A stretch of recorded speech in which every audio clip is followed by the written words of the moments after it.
పిల్లలు చూడండి, ఇప్పుడు టైం రాత్రి 9 అవుతుందండి.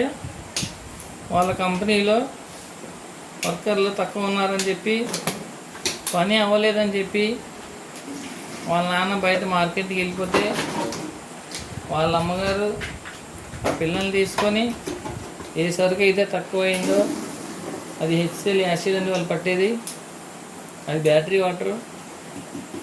ఈ నైట్లో టైంలో కూడా వాళ్ళు ఎంత చక్కగా పనిచేస్తున్నారు.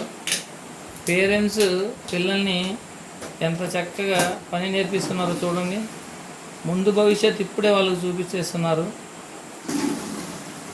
మీకు కానీ ఈ వీడియో నచ్చితే, ఈ పిల్లల పని నచ్చితే, మీ పిల్లలు అందరి పిల్లలు ఇలా అందరూ కష్టపడాలని ఈ వీడియో తీయడం జరిగిందండి. ప్రతి పిల్లలు తన పేరెంట్స్ చేసే ప్రతి కష్టం తెలవాలంటే ఇలా ప్రతి పేరెంట్స్ వాళ్ళు చేసే పని ఏంటనేది చూపిస్తే పిల్లలు ఎవ్వరూ చెడిపోరండి, మంచి దారికి వస్తారు. మంచి ఏంటి, చెడు ఏంటి, కష్టాలేంటి, బాధలేంటి, దుఃఖాలేంటి అన్నీ తెలుసుకుంటారు. కాబట్టి ఈ వీడియో చేయడం జరిగింది. చూడండి, పిల్లలు క్లాస్లో కూడా చక్కగా చదువుతారు. మంచి నేషనల్ స్కూల్లో చదువుతారు, ఇంటర్నేషనల్ స్కూల్లో.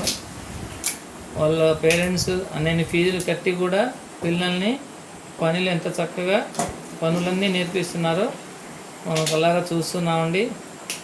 ఈ పిల్లలు చేసే పని, వాళ్ళ అమ్మగారు వీళ్ళు చేసే ముగ్గురు చేసే పని మీకు నచ్చితే లైక్, సబ్స్క్రైబ్ చేయండి. తప్పకుండా సబ్స్క్రైబ్ చేయండి.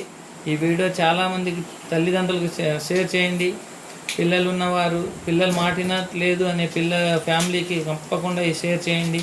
వాళ్ళని ఎక్స్ప్లెయిన్ చేయండి. తప్పకుండా మేము పిల్లలు మారుతారు. దేవుడు మీకు దీవించును గాక. ఆమేన్.